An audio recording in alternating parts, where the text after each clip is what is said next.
and we are live. Hello, hello. All right. Hi. Mahala. I get to go get tested for COVID tomorrow. Yay. Ooh. Ooh, enjoy that. I'm Good sorry. luck. I'm so sorry. Yes. Better to know than not know, you know? I should probably True.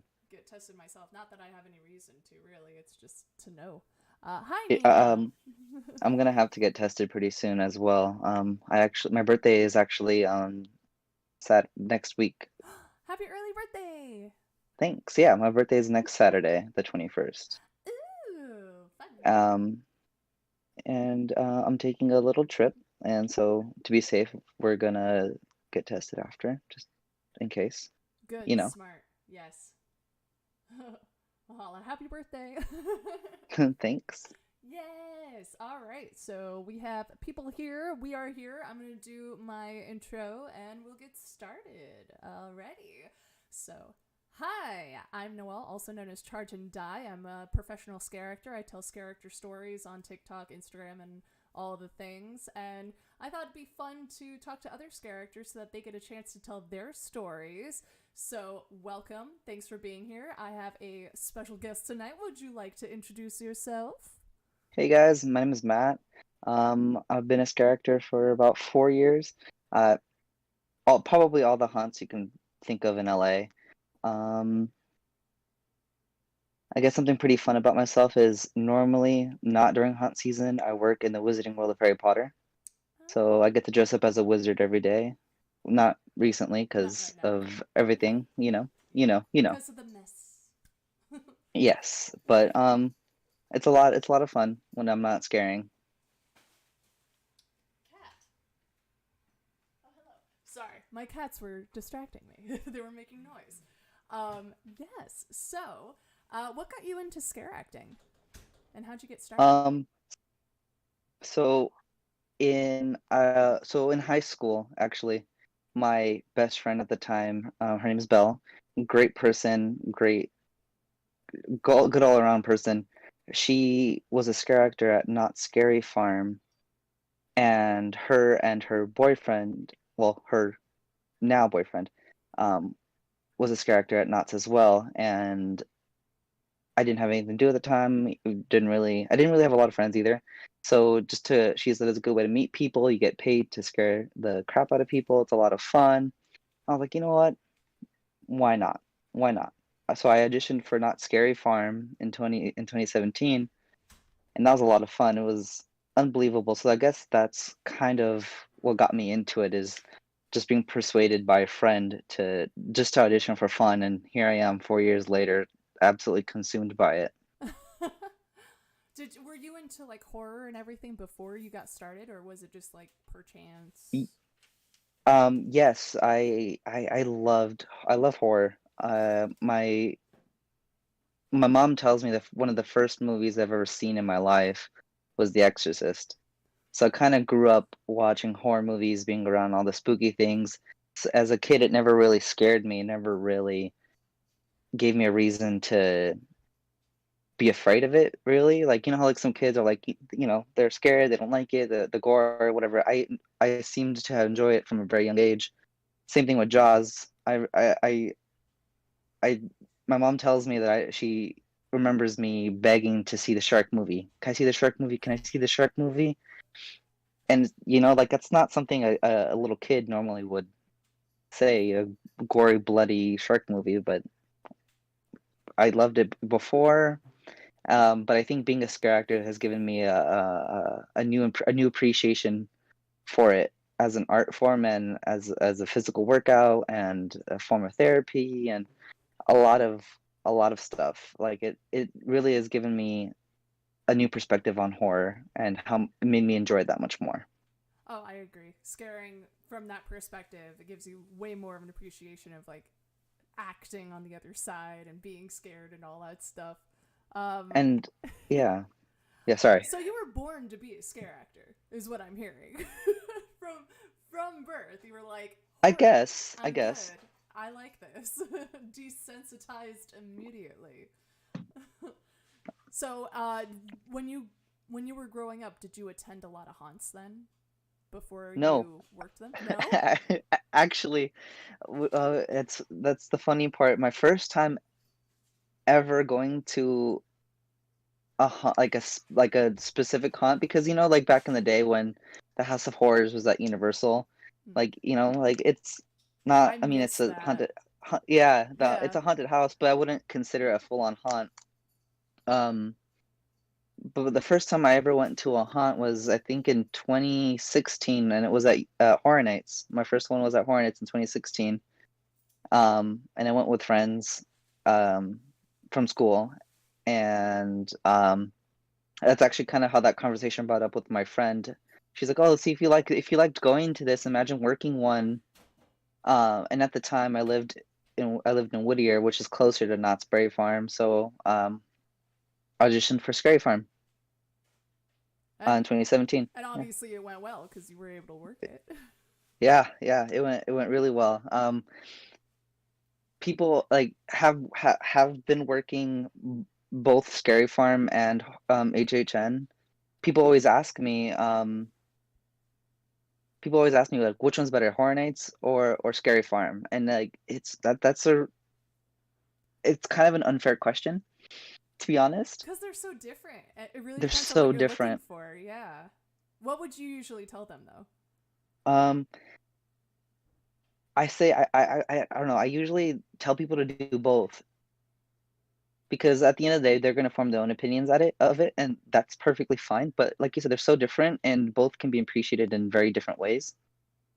For instance, I know the person who's basically in charge of all of Scary Farm and how much work she puts in to make the event happen. Hmm. And the set design is absolutely beautiful in it at Knott's. It's so gorgeous. And so Did you get a chance creative. to I've been did you get a there chance? twice, Okay. I believe, and each time I was blown away at how creative some of the mazes are and how creative the actors were. And I'm honestly jealous that they get to speak and they have sliders and they take over the Hmm. whole park is insane. Another thing I really appreciate and really love about Scary Farm is the scare zone monsters. A lot of them are what I like to call like the iconic monsters for Scary Farm. Like you have Death, who is the he has a white and black face with like lines. And there's Glow, she's the bride and she has a candle and she's terrifying. Um, and there's just like there's Gecko and Otis and my friend's boyfriend who I was mentioning, he's the mummy of Ghost Town. And they actually like, instead of like at Hornets, you auditioning and you could become this character. Over time, these characters become the scare actors, like in the opposite way. Like they mold them, and they're their personalities. Net, like it's a lot different, and that's what I really appreciate is the amount of dedication to these characters. My friend who was the mummy, he said he's been doing the mummy for 15 years. Same Dang. character, yeah, same character, 15 years. He's also on Decade Brigade, and such a talented guy. I mean, so crazy. And I'm not sure how long she's been doing it, but Glow, the bride, also has been doing it for a long time, and um, the guy who plays Death, also a really long time, and um, the storyline that goes into all these scare zones are absolutely wicked, and I think that's what really drew me in for Scary Farm at first. I heard that people can kind of create their own characters at Knott's. Is that Yes. true? Yeah. So they get cast as kind of like an idea, but they can make it their own in some way. Like they have some creative freedom. I'm not gonna lie, I don't know how that whole process works, Oh. but I do know that, like, if you want to add something to your character, like if they assign you a character, you can add stuff to it. Ah, okay. The costuming and prop guy at Knott's, his name is Tim. Such a great guy. Also, I love him. So funny. he like you can pitch ideas to him, or like you could bring stuff to him and show him, and kind of like a Shark Tank of like Yeah, spooky things, if that makes like sense. Like you pitch your pitch your idea, idea. yeah, and then if it's approved, then you could do that. Because I have a friend who is a cosplayer, so she makes her own costumes, and she told me that she made her own costume, and I was confused because I was like, did they not give you a costume? Like, were you hired because you could just make your own? Mhm. Like, what happened? So I guess what I'm hearing is most likely, and I'll confirm this with her later, is she was assigned a costume and she was like, I could do this better. And then she did that and pitched her idea and then got that approved. So cool. Um, I I do know that's kind of how it works too. Like how you mentioned about making your own character. I do know over time, the more they get to know you, the more trust they put into you. So you Mm-hmm. can kind of like, same thing with the prop. Like over time, I guess, you can pitch your character to them, and it adds to their story. And it a lot, it's a reoccurring character over time. The more you do it, the more you show them that you're gonna be there with them, so the character is gonna stay. Like my friend who played the mummy, like about 15 years. Like that's wild to me. That's Oh yeah, absolutely wild. that is a long time to be scary. That's awesome, especially as the same character every year. And then it becomes, obviously, you said, becomes your own character, so then you want to keep playing it. What other haunts have you acted in? What was the haunt you Um, did this year? Because you said you uh, scared this year. so this year I did 17th door. Oh, okay. Yeah, and I had no idea what I was getting into. I had no idea. I don't know Um, anything about that haunt, so can you give me a quick rundown as to what Neither did is I. expected? I'd never been through as a guest before I auditioned. Um, it's a really intense haunt. They shock you, they get you soaking wet, they shoot you with like foam balls, and um, a lot of other stuff. I don't want to necessarily spoil it for a lot of people, but it's really intense. This characters are allowed to say things to you and say, some bad words, and Is it one of those that um, the people have to sign a waiver before going into? Oh, yes, how you intense! What sign your was it life away. like? What was it like scaring for that? Because I could never imagine being one of those scare actors. Um, for me, it was really weird. I'm not because, okay, so I loved Horror Nights. That's where I plan to stay for forever. Mm. Um, so I got used to scaring at, Scary Farm and at Horror Nights, and there's certain rules that you can and can't do. Oh, sorry, I was reading the thing in the chat. Yeah, Um, it's my am I mic just setup. yelling? I'm a little new setup, and I'm still trying to Ah, balance it out. So, I mean, we could balance it, but I don't want us both to be quiet. Let me see. Yeah, the gain is already up, all the way up. So I'll just speak closer to the microphone. How about that?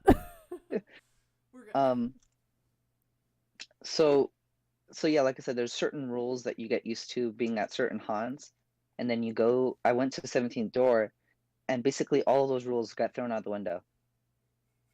Basically, like you just can't harass people. Um, I mean, not like to the point. I mean, it's so hard to say because there's so much you can and can't do. It's just use your judgment and not to be like a douchebag, basically.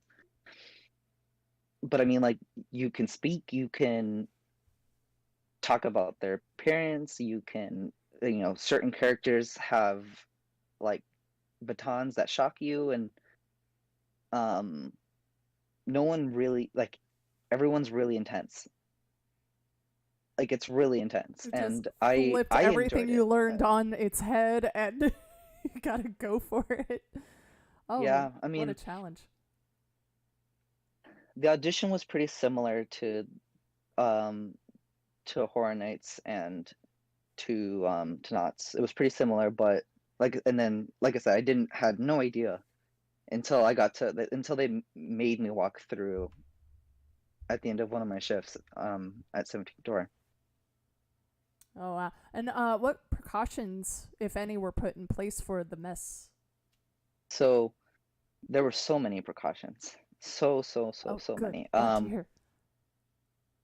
Um, I guess I'm gonna start with the guest side, a guest perspective of it. Mm-hmm. So obviously masks are required, and they take temperatures. They make you sign a form, and then they make you speak into the camera, saying that you signed the form, Ah.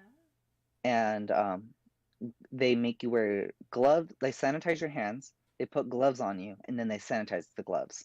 Wow, that's awesome. Yeah, and then they put safety goggles onto each guest, and those are also sanitized as well. I mean, and that's just, you know, because like I said, there's water involved, so you know, and there's other stuff that comes at you to protect your eyes, and also, just another way to cover up, Mm-hmm. basically. So, and they also have, I wouldn't call it a warning system because it's like if you like bring your mask down below anywhere below your nose, if it's anywhere below your nose, one warning and you're out. They kick you out. They don't care.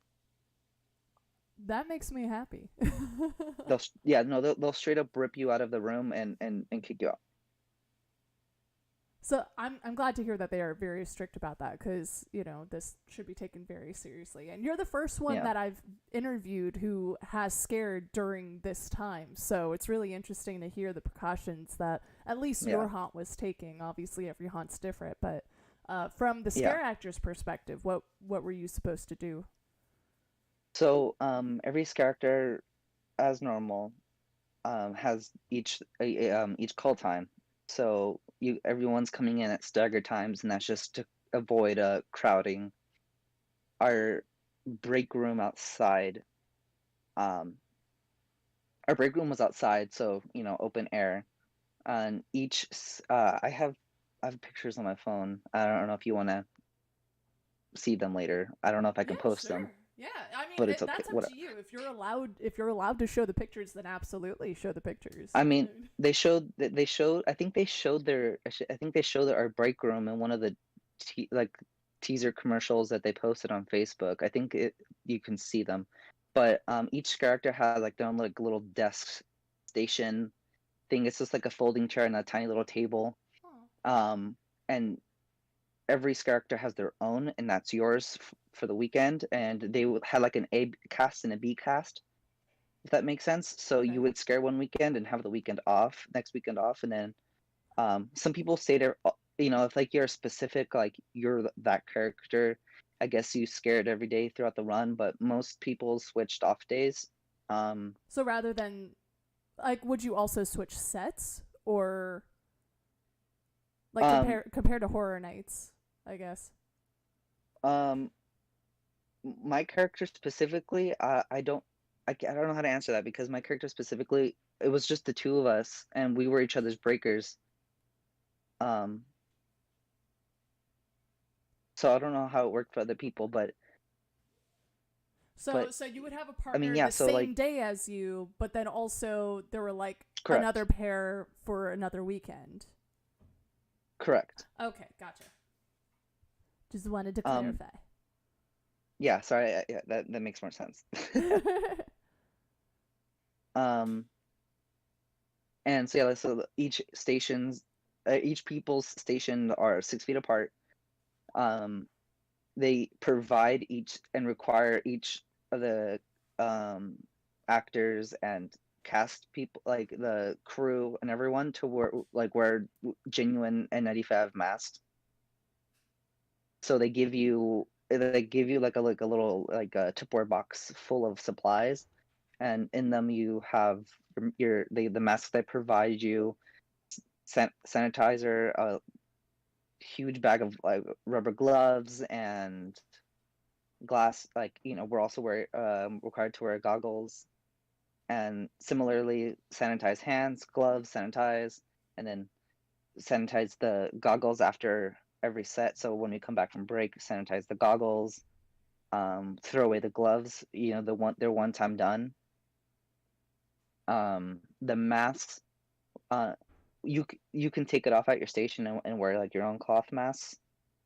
Okay. But they gave us like this like little like stand, I guess, like a little, I don't know, and it had a clip, and you can clip the mask on there so it's hanging out in the air, so you can spray it and like let it dry while you're on break.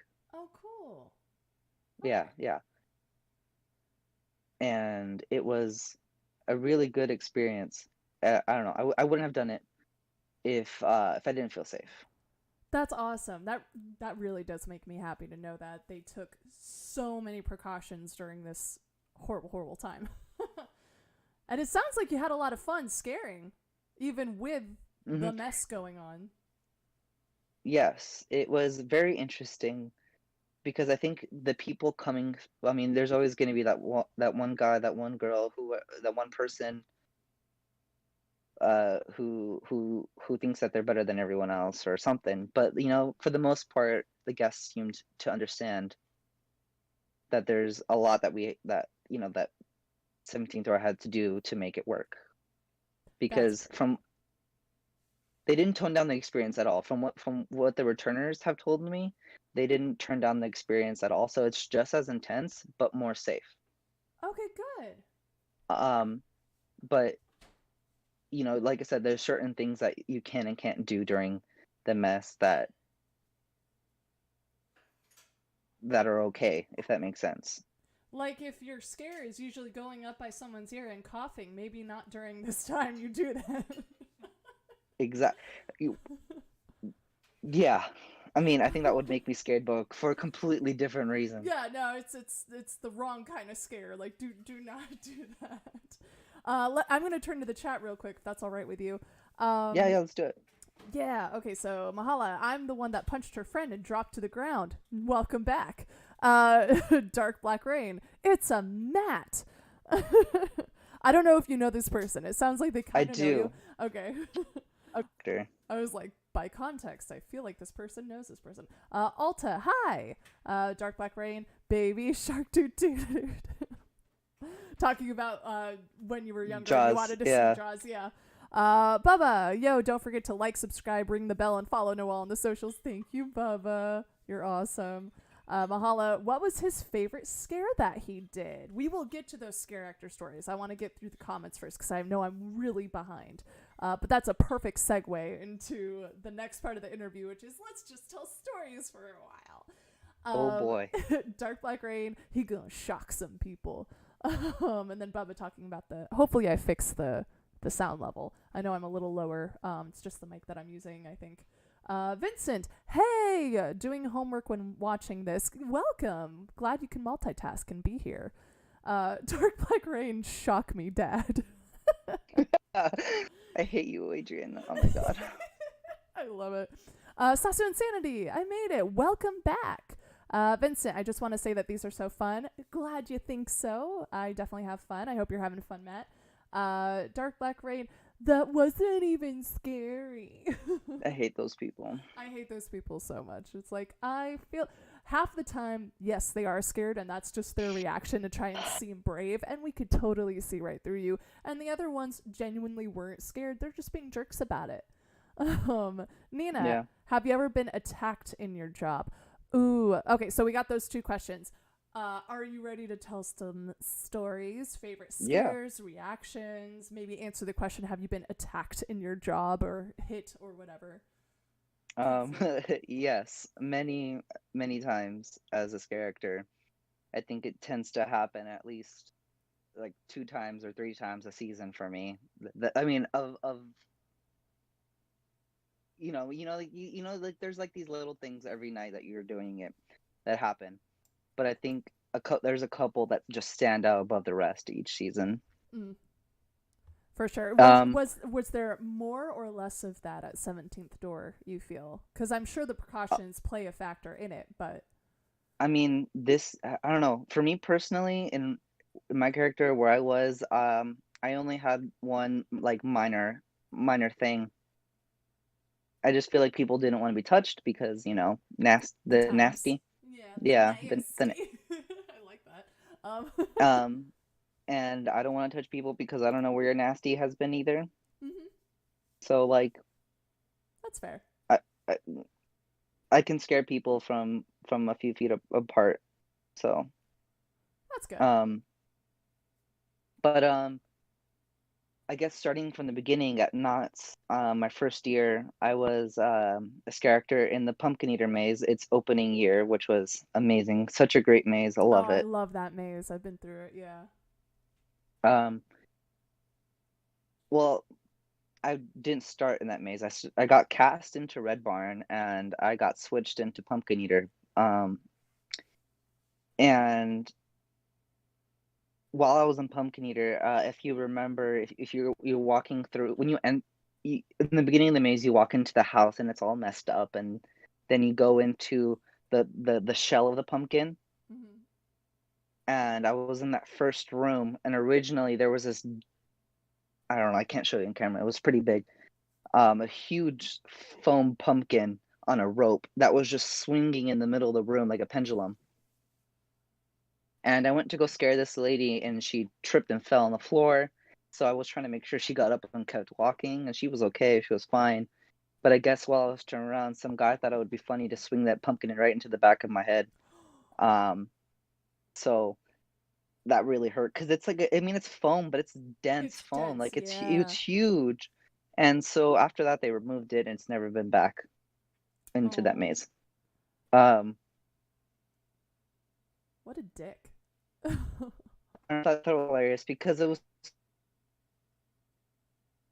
a cool prop that you don't normally see in a maze.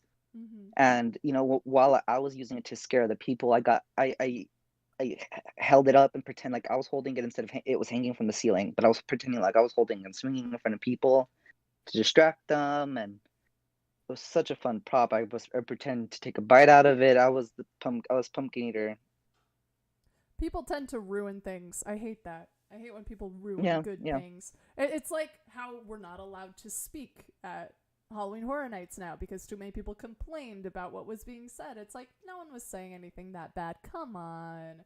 People It's always ruin. that one Karen. Exactly. Exactly. Dark Black Rain, Miss Rona ain't having it. And the pumpkin was banned from the park. Yeah. Removed, ejected, goodbye. Removed. This is why we can't have nice things. Bubba, always a Karen. Yeah. There's always Um, someone. and then the following year in 2018 is um my first year at HHN. I was in Holidays in Hell, the Nice. Scare Zone. So Yeah. much fun, so much fun. I was Cinco de Mayo Cool. at first, and uh, I got a lot of really good scares in there. That's actually where my favorite scare is. But on the attack, like if I get attacking part Mm. of it, I scared. There was this a guy, and I guess he came with his mom, and When you say guy, I imagine like a 30-year-old who came with his like 60 year yeah, old mom. Okay, cool. I just wanted to yeah, clarify. that's pretty much exactly. Uh, so he came with his mom, and I had a bloody machete with spiderweb paint on it. It was really Cool. really really cool, and I went to go scare his mom, and she got scared. She was enjoying it or whatever. But this guy, he came up to me, came into my face, and he was like, "You think you're like?" He was saying some bad words too, Oh. but he was. I'm trying to censor it in my head so it makes sense. Uh, he's like, "You think you're all cool? Like that's not funny. What did I say?" All this stuff, and then he picked me up. I'm not a big guy, like like I'm relatively thin. So he picked me up by the shoulders and threw me against a chain link fence.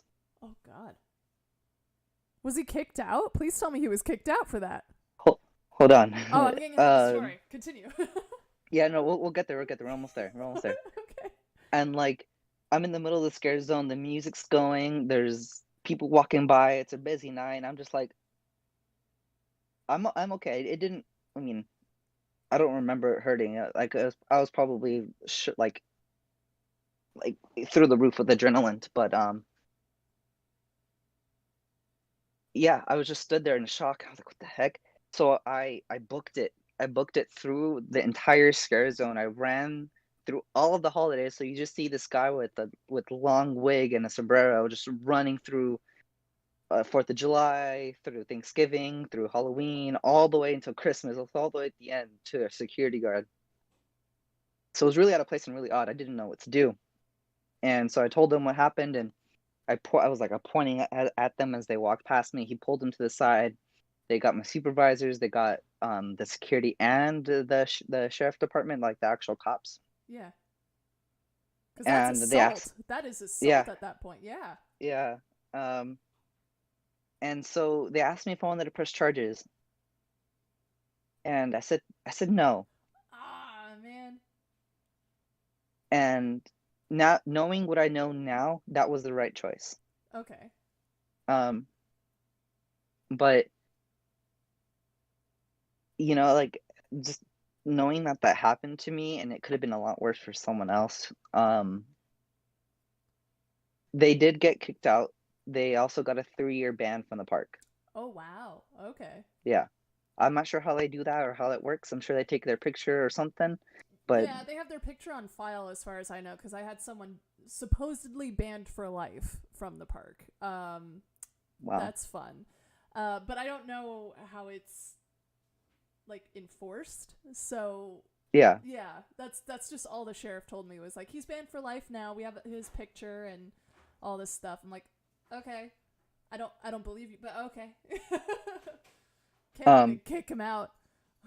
so they had me do like the incident reports that they keep on file. Mm-hmm.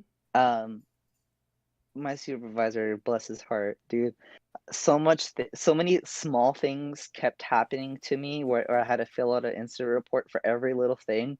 And he showed me at the end of the season. I had like a good little like book. Oh my god. Dude, it's always me. It's always me. I'm always the one to get hurt. Oh, I'm you always the poor one for thing. it's always me. Um and then so after that incident it didn't really, whatever, it didn't bother me, whatever.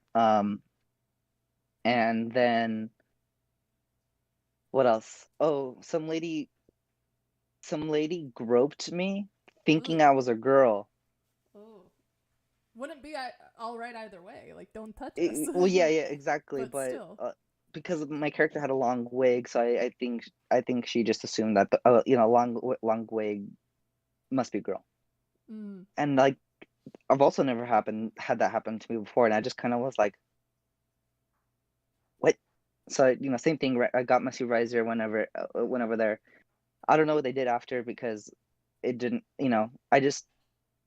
I don't care. Like it sucks, and it should never happen to anyone ever. But I don't care when it happens to me. I just wanted to make sure they got in trouble enough so they know not to do it to someone else. That's good. I'm If that glad makes that you sense. weren't like very affected by it, like very hurt by those things. Obviously, they shouldn't happen, but that's really good of you to tell the supervisor, tell security, so that they don't hurt Yeah, yeah, someone else who might not be able to take it as well. Which is one of the biggest pieces of advice I always give to new scarers is even if someone touches you and it doesn't hurt you, if they seem malicious enough in their intent, like they wanted to touch you, yeah, even if you could take that hit, some other character might not, and they will definitely do that to someone else. So it's better just to let security know to keep an eye on that person. yeah. Yeah, And who knows? They might even be like, oh well, I touched that person last time and nothing happened. So they might get more ballsy with it and try to do something more to the next person. that's a good point. You know, Yeah, like just nip in the bud, stop it, even if it's the smallest thing ever. Like I said, like I had a book of incident reports just because, like, better to say something than not to. yeah. I had so many people pet Um. me when I was the wolf. It's like, yeah, that doesn't hurt when you Oh. pet me, but I'm still gonna tell on you because you touched me. And also, my costume, my fur, like the slightest tug of one of those hairs will pull it out. So it's like I Mm-hmm. have to report that person just because the fabric is one of the most expensive fabrics and one of the most sensitive fabrics. So Yeah. gotta be gentle. So I'm with you. I had to go off and do incident reports all the time, even if I was hurt or not, and tell people. Always tell someone, just in case. Let's Um, see. Bubba, probably their thumbprint too. Thumbprint. Oh, a cat. Hi, cat. oh, yes, Oh. he likes to pretend he's a businessman and climb on top of laptops. Oh, cutie. Dark Black Rain. Oh, that was me last year. Girl, I was with y'all a couple of nights in the trick or treat scare zone in 2018. People are messed with a lot. Wait, who are you? I don't recognize the name Dark Black Rain. Um, Um, that's Adrian. In 2018, I believe he was Pool. I think I remember Adrian. Yeah, hi Adrian. Uh, let's see. When you enter the park, yeah, they have to realize that it's your job and you're a human being too. Yeah, that's the thing is once you put a mask on, people, it's dehumanizing. So people are like, Mm-hmm. oh, it's a monster. That's not a real person. Blah blah blah blah. Let's talk about some fun scares, shall we? What have been some of your Oh, best reactions? You seem yes. excited about this. I'm excited now too. I have a really funny one. It's so funny, and it's a little messed up, but I don't even care because it's so funny. Do it. Tell it. I want to Um, know. so like I said, I was Cinco de Mayo and Holidays in Hell. So, um, in the scare zone, there's a wagon with a loteria board, and my character had a long black wig with a sombrero, and it had like a nasty, messed up zombie like face, and it I had feel like my friend Sean was in Cinco de Mayo too. I don't know if you know Sean. wood Do you ring. know Sean? Huh? Sean, what's his last name? What is his last name? It starts with Wood. Yes, Woodring. Yeah. he was Dave the Dead. Yes. Okay. Little different. Um, Very different. Cinco de Mayo's in May. Day of the Dead is November 1st. Got it. yeah. Got it. Got it. I also played. I was his character double. I Oh, switched. okay. Yeah, I switched from Cinco de Mayo to Day of the Dead, and I was his double. Okay. Um, but in Cinco de Mayo, like I said, there's a loteria board, and there's like skeletons, and there's skeleton mariachis everywhere, and uh, so I mean, like like there's that Hispanic culture there. The tequila song is playing in the background, and um, a group of three nuns walk into this like my section of the scare zone, and I was like, oh, I'm gonna do it. I'm gonna do it. On the loteria board, there's a Diablo card, and so I walk up to them, and I swing my machete at them, and they get all scared, and they start counting like the little like rosary beads and start praying, and then I just like slowly back away from them, and I point to the Diablo card, and then they like lose it. They drop to the knees and like intensely start praying, and I'm like, oh no, what did I do? What did I do? But it was so funny because I don't know why I decided to do that. Like, there's so many things I could have done, but I mean, It was effective. I mean, you can't it argue with worked, you know. results. So good. That was one of my favorites. Oh my god, so fun. I imagine them on their knees praying just because you pointed at Diablo. So good. Another really good one is when I switched over to Day of the Dead. It was this neon glow in the dark skeleton sugar skull looking like It was cool. bodysuit. It Yeah. was really fun. Um it was black paint or black light paint or UV paint. Black, There you go. yeah. UV UV paint. paint, black light, yep. Um and so there's some of the props are just skeletons like stuck to the wall. So I pretended to be one of these skeletons, and someone just walked right past me, and I just scared the crap out of her, and she just dropped to the floor and started crawling on her hands and knees all the way to Thanksgiving turkey. Oh my god. And like if you had walked through that scare zone, you know how long that is. It's a good like 20 or 30 feet. It's a long hallway, yeah, to get to the So turkey. And the turkey is kind of scary too, I mean. Hi, Binks. So cute. Where are my cats? Cats, say hi. You were bugging me earlier. Where'd you go? so that was another really good one of mine. Another really fun scare that I got was this past year at 17th door. Mm-hmm. Um, I was in this really pitch black hallway. It was pitch black, not really dark. It was pitch black, and they gave me a thunder jug, And a thunder jug is, for those people who don't know, is it's like a gasoline can filled with like pennies and screws and bolts and rocks, and it just makes loud noises. So I can see them in the dark, but they can't see me. I don't know, the way that they like, I don't know, like your eyes dilate to the darkness, I guess. So I can see them coming as like a silhouette, and so I just was banging the thunder jug around the walls, and I can see them just like not know what's going on. They don't know what's making that sound, where it's coming from, how far in front of them I am, or anything. It was great. It was a lot of fun. I don't know. And the way that it was set up, so they come and they pass right in front of me and they walk to the exit of the entire maze, basically. And that scene in Rogue One where Darth Vader just like walks down the hallway and slices everyone up. Mm-hmm. That's basically what I felt like. Cause I was chasing them out of the maze, just banging the thunder jug on the walls back and forth as I'm running, chasing them out. So And they that's had no basically idea that you were there when they entered, but when they passed you, that's when you started chasing them. Oh yeah. That is so scary to think about. Like, if they thought no one was in that room, and then all of a sudden they hear someone behind them. That was great. It was really fun. I really enjoyed it. Enjoyed that. Um, what else was a really good scare that I got? Bubba says, yeah, light room followed by dark room. So Yes, it was really you'd be bright in the able to previous room. yeah, so you'd be able to see their silhouette, but they won't have their eyes adjusted for your room yet, while you would have your eyes adjusted for your own room. That's Precisely. cool. Ah, clever, clever. I like that. Another really good scare that we got is, if you remember in Holidays and Hell, the scare zone, like two characters that we were in there, the one with the sombrero, and then there was another one, the female version but with a dress. I vaguely remember. It's been a while, Well, but yeah, I think so. yeah, she had this big beautiful dress, and she would her name was Brunella. She's amazing.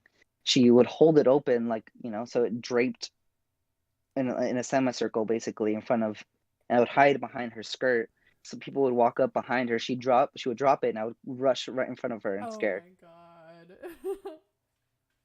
She's been scaring for a few years, and it was my first year at Horror Nights, and so she gave me a lot of real good tips, and she really helped me a lot. What kind of I'm tips really does she give thankful. you?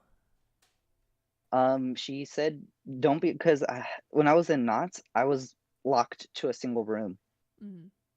And so now that we were in a scare zone, I had more space to walk around and do everything. So she kind of showed me examples of how to use the entire scare zone instead of staying in one spot. Mm-hmm. So using my entire space and using the environment to go with it, like how I distracted those nuns with the Diablo card. I see a cat in the background. Yep. Goodbye. Um, Damn it. and then similarly with the skeletons and Day of the Dead, like, use your environment. It makes your scares way more effective and way more fun, because they're going to remember how creative you are, if that makes sense. Yeah, She the also more told interesting the scare, even if you don't scare them, they'll remember how interesting the attempt was. yeah, At least, yeah. um she also told me about like how it's easy to scare someone when you have a machete or a knife, because everyone's afraid of a machete or a knife. But if you can scare without a prop, it makes scaring with a prop that much more effective. Yep, you So gotta train that really, yourself like that, yeah. yeah. Cool. Um, Bubba knows oh, her. Great gal, he says. she's great. I feel like I've heard that name before. I feel like I would know her. I She haven't. she was in Us in 2019. I didn't scare in 2019. I took a year off, and then I was Ah, hoping to come back this year, but then the mess kind of mm, made me volunteer to not do it again. But yeah, I got hurt in 2018. Not bad enough where I couldn't finish the run, but afterwards I was like, I'll take the year off. And I had never gone through Horror Nights as a guest, so I took advantage of that and went through as a guest finally. and was able to Okay. go to Not Scary Farm and everything. So it's like I had been living in LA for a few years and had never gone through one of the haunts. It was sad, so I wanted to Mm. remedy that. Yeah. No, it's great. It's two different experiences, and both are equally or just as good as the other. Going through Yeah. as a guest, never having done it before, or going through mazes and seeing all your friends and how hard they're working in these mazes, and seeing other performers and stealing their idea or borrowing, excuse me, Borrowing. um, their ideas, or it's a lot of fun, especially going to other haunts and seeing other people like that you don't even work or know, and you know what they're going through, and that gives you that appreciation for it. Yeah, and then maybe you'd want to audition for that in another year and then make friends with those people. Exactly. I don't know who it was, but someone in the chat, Vincent,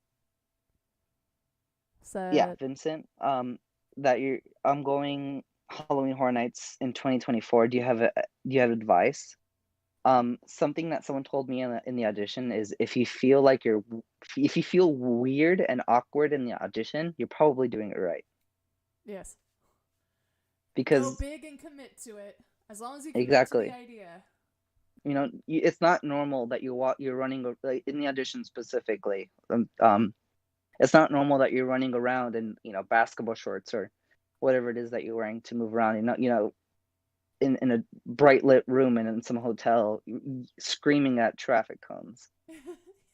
Yeah. Like that's not normal. So if you feel weird doing it and you're committing to it, then you're probably doing it right. Baba says, but don't be weird on purpose, at least for Universal.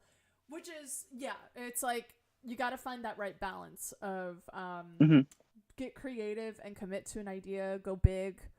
They want to see that you can go big and that you can commit to a character and an idea. Um, but if you're trying to be weird just for weird sake on I didn't purpose, mean like, yeah, no, I didn't yeah, mean yeah, yeah. We're just yeah. yeah. He's just clarifying. Like what Matt is saying is go big and commit, right? What Bubba's saying is don't be weird for weird's sake because it'll come across as kind of cringy and Yes. that weird unusual. So I'm just just saying it doesn't feel like your day-to-day thing. yes, That's all I'm saying. exactly. Like get out of your comfort zone for sure. Um, Dark Black Rain. How'd the job interview go? Me screaming at traffic cones. I think pretty well. oh, he's the one that talk about those cones. Mm. Why? Is there a Oh, story there? yes, but I want to make Adrian, is it okay if I tell him the story about the cone? And I think you know what story I'm talking about. Matt, stop. Don't you dare. That sounds like a Okay. yes to me. Let's just say it involved one of the traffic cones not um contact was made. Let's just leave it there. But you can't touch the cone. It's the main There was thing. contact. How dare you? Um, but the way it happened, it's his story. But if he doesn't want to, it's fine. But it's really funny. Adrian, reach out to me if you want to be interviewed, and then you could tell this story on your own. I'm just saying. Oh, that's true. Yeah, there you go. Or you could hop on Discord like right now. You could tell it real quick. Because I'm still, as long as people want to be interviewed, I'll keep interviewing people all throughout December. Right now, I have it. This is, I plead the fifth. um, Okay, it's fine. We honor that. It's um, fine. but yeah, some more advice. I think on my part is I don't know. Be prepared for the unexpected, because from what I can tell, they change the audition every year. So for me, like I get anxiety before auditions, and so I go on YouTube. I'm like, Horror Nights auditions, blah blah blah I year, do that too, but they and I'm don't like, have anything. you watch the audition, you see what like, oh okay, I can do that, and then you go in the audition, it's completely different, and you're like, what is going on? I have no idea what I'm doing here. I like to say, have a plan knowing it might change.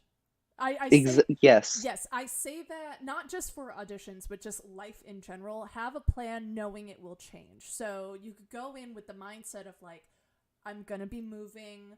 I practiced my character development or whatever, but don't be so married to that idea and so stuck in that idea that you can't get away from it if they throw you a curveball, because they will absolutely throw curveballs.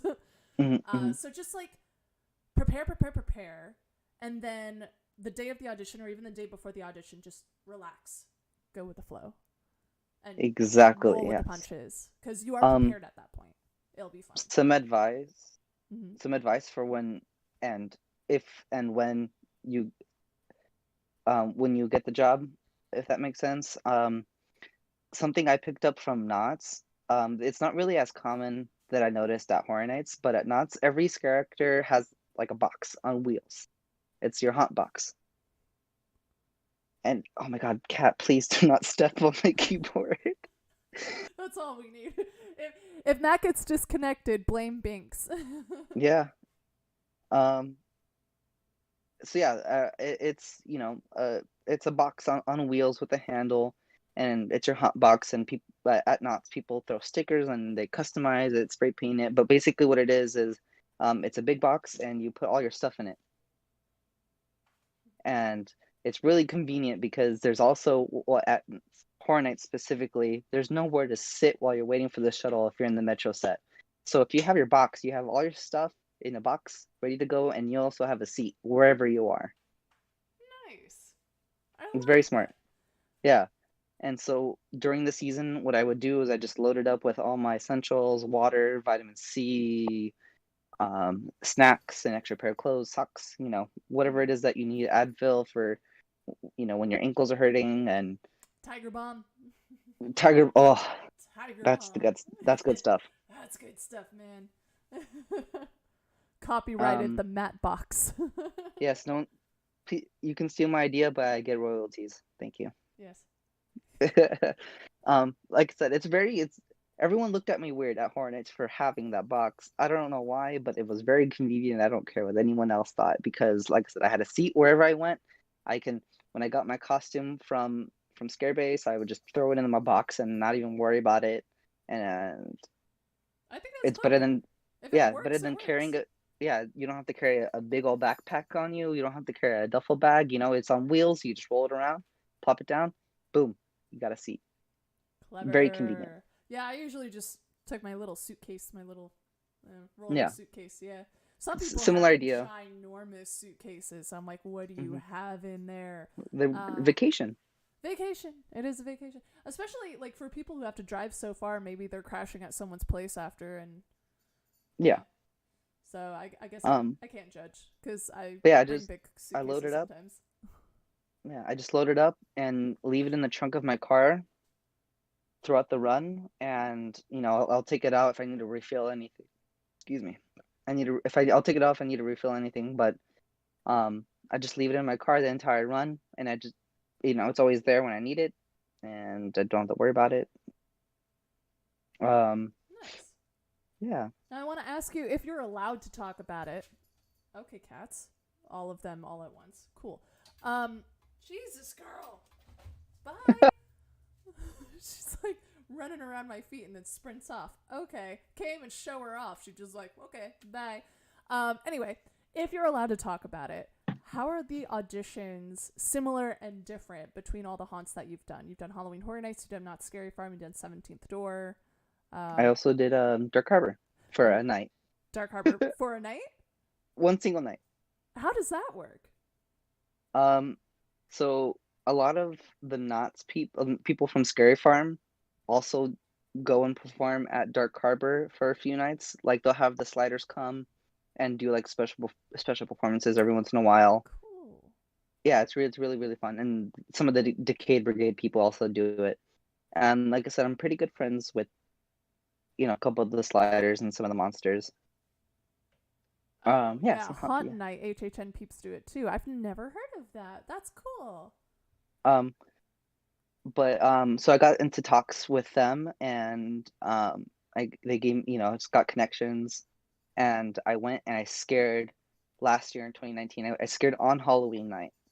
Cool. Yeah, and I was in the Rogue Maze. Yeah, I was in the Rogue Maze.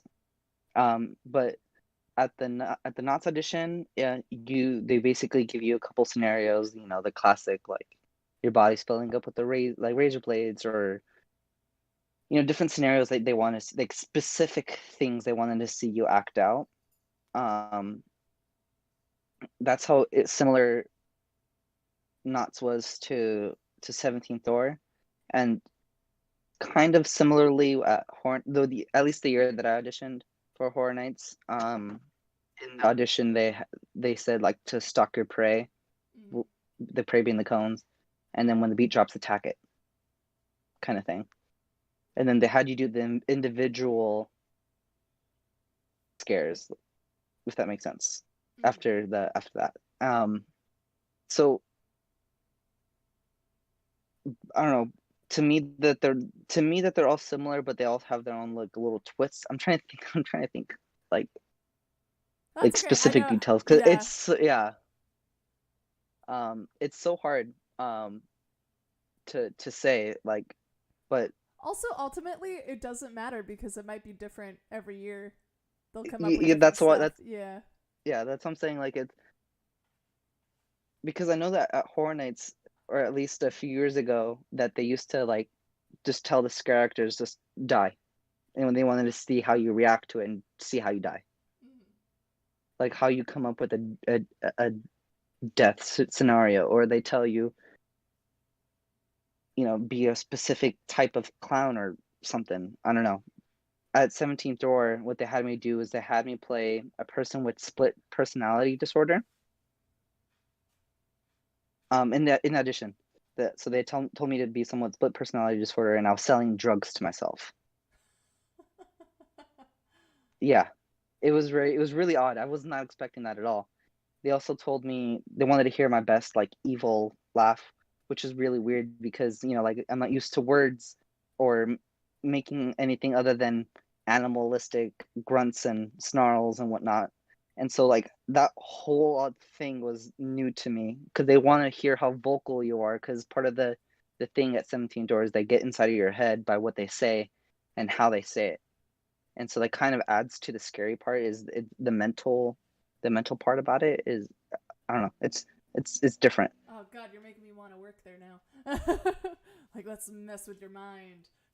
I would Psychological say thriller. I would say do it if you want to, but I mean, like, if you're also, if you about money, out of all the places that I've done, Horror Nights is the best for money. Oh yeah, and also Union and everything Yeah, they take care. We're spoiled at Halloween Horror Nights, but yeah, we're it's also great, isn't limited because like it? the more protected we are, the more liabilities they're worried about. So like Yeah. other haunts could get away with other things. So it's like pros and cons. Dark Black Rain. Wait, but how is that a character for you? LMAO, JK, I love you. Thanks. I always joke that when the year I was cast as the wolf in the trick or treat zone, Uh-huh. everyone was like kind of poking fun, like, "Oh, but you are a wolf," ha ha ha ha. And I was like, I was very hangry that day, and then they just typecast me. I don't know, just roll with it. I mean, Uh, yeah, I'm definitely a um, werewolf. Let's. but We have about 10-ish more minutes left, so anyone in the chat, if you have any questions for Matt, now is the time to post them so that we can answer those questions in time. Sorry to cut you off. You were about to say something, Matt? I don't even remember. Oh God, I'm so sorry. Any other fun scares and reactions, stories to tell? um, There are just so many. I got yeah, I kind of got a funny story. Okay. Um, you asked that question like you don't know, Adrian. I'll get to that. I'll get to that real quick. But so while I was in the scare zone with Brunella, I had a machete and she had a meat cleaver, and so I forget how long the machete is sometimes. So I'm just walking around. I turn around with it. I I turned around too fast during one of my scares, and I just straight up slapped her in the face with a plastic machete. Oh no. And she has like this full silicone mask on, so I mean, like, she's padded in some sense, but like, you get like slapped in the face by a machete, and we I just bet kind she of look at wasn't each other like, expecting that. we both just stood there like, what just happened? What just happened? You good? I'm good. We're good. Okay, let's continue scaring. At least it wasn't a guest.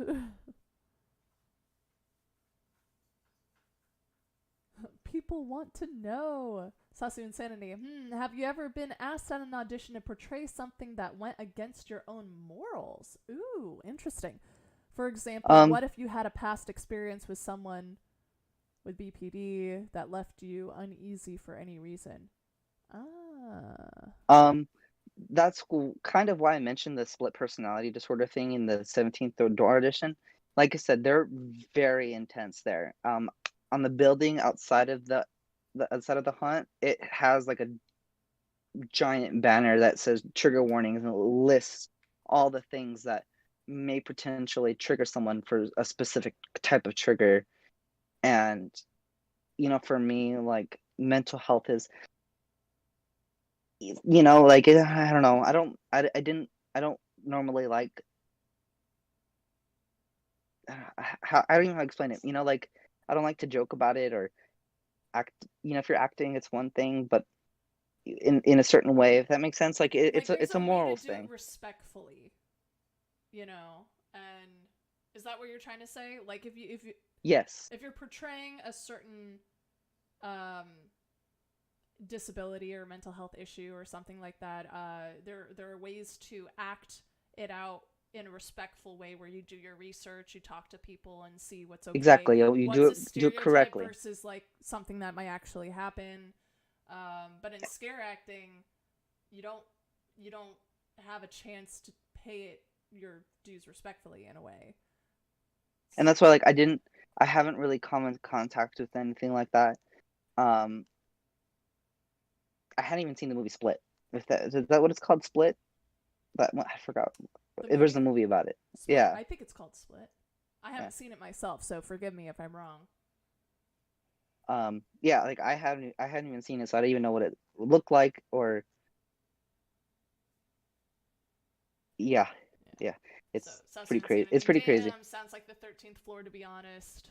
Dark Black Rain. There's a fine line between an impersonation and a mockery. Yes. That's why, Very well said. yes, that is very well said, yes. Stunt Corey, hi.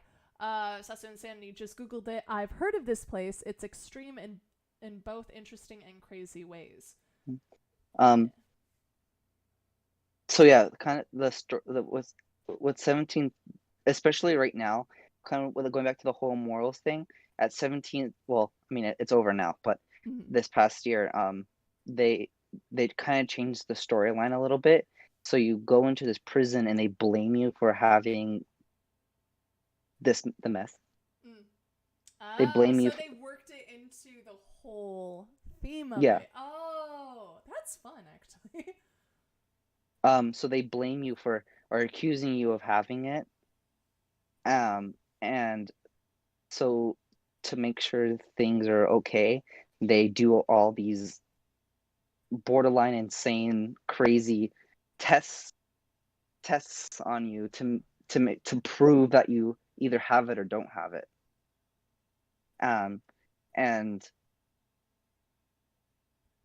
like impersonation and mockery, or storytelling or fiction versus reality is it's especially in the scare acting world or in the horror genre in general is a little weird. Um, they didn't make fun of the disease like or dismiss it like it wasn't a danger like certain people in power have, if that makes sense. Mm-hmm. um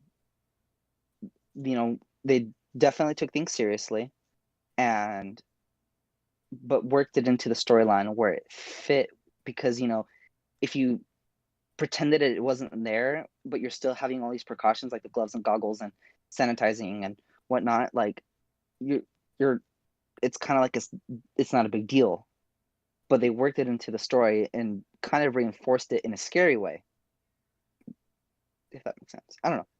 No, it I does. just It does. Yeah. I like I like that they didn't make light of the situation. Mm-hmm. Or do it in bad taste. They like worked it in a way that's like it could be. It does sound scary because it's a scary thing, but Uh, especially because it quite literally is a reality right now. yeah, Like, oh crap, like, I don't know, but like it hits closer to home. exactly. I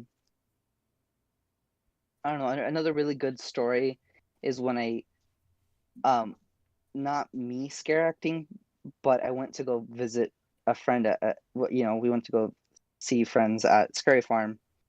Um, like I mentioned, my friend plays the mummy in Ghost Town, and once you become friends with all these people and you go as a guest, they tend to target you and harass you just a little bit extra. Yep. And so a lot of my friends will like notice me or like say hi or something, and it's just really great to like still have those connections with other people from the industry. And it's great seeing their scares too, because he's a slider there, Mhm. and sliding is a whole different beast, and I wish I can slide as well as, well, anyone, basically, because I've only ever got to slide once at one of their practices for fun for Mhm. 5 minutes. And That's it's the fun. most amount of sliding that I've done, Yeah. but it's insane and it's fun. Um, but yeah, it's really great to see other people's scares and watch them and see their thought process, or how they do it. And one in particular is, like I said, he's the mummy. So he's not the classic Universal style mummy. He's more like of a Western bandaged, like, look. I don't know how to explain it. He has like a sheriff hat kind of thing, and um I think I he's know all who you're ragged. talking about. Yeah, I think I've seen pictures. Um, he's it's very cool. He uses the sliding, and Sorry. hello, special guest star. Special guest, this is Buckaroo. He's my cuddle bug, so he'll like hop on me whenever he wants cuddles. Hi. Hi, bud. So Um, he'll just chill here for a sec. Continue, um, sorry. but who was it again? I'm sorry. Who that was? Buckaroo! Which is appropriate because we're talking about a sheriff mummy. I mean, that's kind of what he reminds me. The character reminds me of. Buckaroo! Vince, Vincent, the person asking about 2024. Yeah. Um, if if you, well, anyone thinking about doing it or just in general, go to other haunts other than the one you want to audition to. See what it's like for other people as well as the one that you want to go to. Um, because especially with what's happening now, you, anything and everything might change at Horror Nights or at Knott's or Dark Harbor, anywhere. It might change. Everything might flip on its head. And like, look at what Universal Orlando was doing this past couple weeks with the Bride of Frankenstein maze and the Tooth Fairy maze and the Beetlejuice maze. I didn't hear Like, anything about those. you didn't? They No. did. They did like a mini haunt at Universal Orlando, and they opened up the Bride of Frankenstein Lives, and the Revenge Curse of the Tooth Fairy, or something Curse like of the that. Tooth Fairy. Something like that. I don't remember the exact name of the Tooth Fairy maze, but yeah, they had plexiglass like sheets in front of the scare actors, and they made all the scare actors wear masks, and very interesting because normally some if you have a window scare, you like to reach out of your window towards the guest, but if you have a plexiglass window, you can't go through it. Right. So that's a very Were they interesting allowed to aspect of hit it it at too. least to make a noise? Because that's what I would do. I d- I, Oh. I don't know from the video. Like, I only saw a video of the Beetlejuice maze and part of the Bride maze. Mm-hmm. Um, I will say I'm very jealous because that Beetlejuice maze looked fantastic, I want a and I am Beetlejuice very jealous.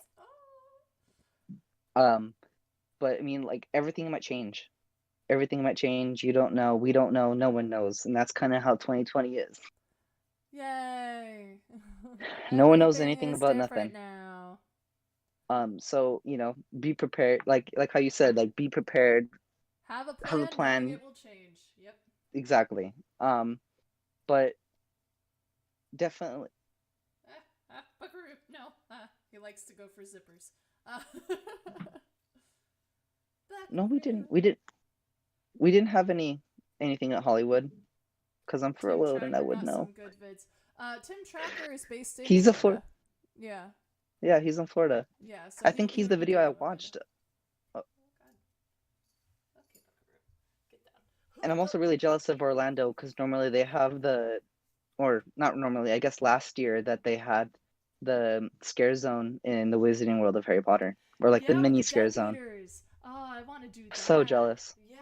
Because like I said, like I work in the Wizarding World of Harry Potter for day ops, What and house are you? first of all, it's Slytherin, of course. Of course, I'm Ravenclaw, but my second is Slytherin, and I'm dating a Slytherin, so I get it. um, but yeah, it's the best job ever, and I think that's something that the Wizarding World is missing. Because the Wizarding World isn't all bright rainbows and butterbeer all day. Like you got to remember, Harry I Potter's a wish. dark story too. I wish it were. I want butterbeer now. Um, Adrian says celebrities that I have scared. I got some good ones actually. Okay, tell about that, please. Um, so I got some good ones, and I got some. Oh, I got one really bad celebrity, like really, Oh, really bad. So I guess oh, we'll start with her. dish I it. guess Ariana Grande, Uh huh. huge no-no for me. I scared her at Scary Farm. She did not like what I did, I guess. Whatever. She complained about me and had me pulled to the side and threatened me. You were Um, threatened by Ariana Grande. yeah, it Oh was my great. god. It was fun. And then again at Horror Nights, I scared her again the following year. And again, I guess that's just how she is, or she couldn't have possibly have remembered me because both times I was wearing a mask that showed no part of my face at all. But also complained and threatened me. Basically she was like, God, I hate her so much. I'm sorry. Like, I told her, like, we put on this show for you, for people who come and pay for it. And like if you don't like it or don't like being scared or whatever it is, don't go. It's not hard. It's That's not hard to interesting not show up. because I've heard from other people that she likes to be scared. That's why she goes as often as she does. Like she goes all the time to be scared. And so many people have said like she is their favorite to scare. But here you're saying a completely different side of it, and I I think mean, that's I she don't know got what it scared. is. I mean, Yeah. like if you're looking to get a scare out of her, like that's definitely in the realm of possibility. But the fact, like, to me at least, she seemed like she didn't really care about the actors, like I guess Yeah. I don't know. Well, I she don't know. does go just, She's for the experience of it, and I don't know if she understands like we're actors, that's what we do. Like yeah, no, she told me um that if I ever tried something like that ever again, her and her bodyguards would take me down. whoa, do you remember what you did? Oh, I told and I rebutted that with like to her. So I told her I was like, we put the show on for you guys, for people, for guests, and people who come and love, you know, horror, love seeing scares, whatever it is, if if you don't like it, or if you don't like being scared, or if you get scared by a specific thing, like either don't show up to the event or don't go through the certain thing that you don't like. I don't know. I don't know. What was the scare though? Do you remember? I was I was Cinco de Mayo, Was and it I just Ponta? yeah, no, I just swung a machete at her. I made this sound that sounded like rocks in a blender. Um, That seems pretty and she didn't standard like to it. me. I don't know. Yeah, no, Weird. I mean, like I didn't do anything out of the ordinary, I just really. imagine. I wish I could do a Dr. Zoidberg impression because I want to say, "What an honor." Ariana Grande threatened me. What an um, honor. Kesha was really nice. She Let's was talk like, Kesha. Oh my god. like when you go through a scare zone or a maze and you get scared or whatever, and it's really fun, and you're like, yeah, like you kind of cheer for them because it was cool. Yeah. That's kind of what she was doing, and like Aw, she seemed like she was having a lot of fun. Um, that makes me I happy. forget his name. This other gentleman. I forget. He's the guy from Game of Thrones. Game of He's the Thrones. small one. small one from Game of Thrones. Peter Peter Dinklage? Dinklage? Yeah, Peter Dinklage. I think so. Yeah. Yeah, he also seemed like he was really enjoying it. I'm not a huge Game of Thrones fan, so I don't really I know his haven't name. seen the show But myself, unfortunately. Please don't come at me in the chat. I want to eventually, but I've been living under a rock, so. um, Kobe, I got to scare Kobe Oh, how was in that? 2018. Yeah. He just seemed like any other normal dude having, minding his own business, Nice. and like I respect that. You Yeah. know. Um, who else? Justin Bieber at not. Oh my God. Um, Oh, that's a sour look ki- right there. kind of a diva, I guess. Also, um, so I guess. Oh yes, thank you for reminding me. Um, my girlfriend just texted me about another celebrity that I got to scare, so I forgot, but I'll get to him. Um, but yeah, Justin Bieber demanded that he had a golf cart provided to him so he can be driven around the event and not have to walk. Wow. Maybe get some And exercise, bro. Walk around a little. Enjoy the yeah, haunt. That's part of I the mean, experience, is the ambiance, you know?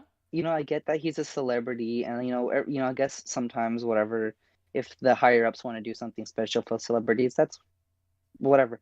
But like I said, I know the girl who puts on Scary Farm, and she's in charge, and she didn't like how he was going about it. Like if it was provided to him as a courtesy from Knots, then that's one thing. But he straight up was like demanding it. Demanding. Oh, don't demand Um, it. Just walk around. one of the people that I forgot to mention, Slash. I got to scare Slash, Ah! and he did the music for the Universal Monsters maze, Yeah, I remember that. and so him and John. Yeah, so him and John Murdy got to, John Murdy brought him through my scare zone, and I got to scare Slash. That's so cool. Um, and then John Marty and Slash were backstage talking about the event or whatever it is that they were talking to, and but Slash had nothing but good things to say about our scare zone and how much he loved it. Oh, that must make Yeah, you feel real good. yeah, and Slash who else? approved.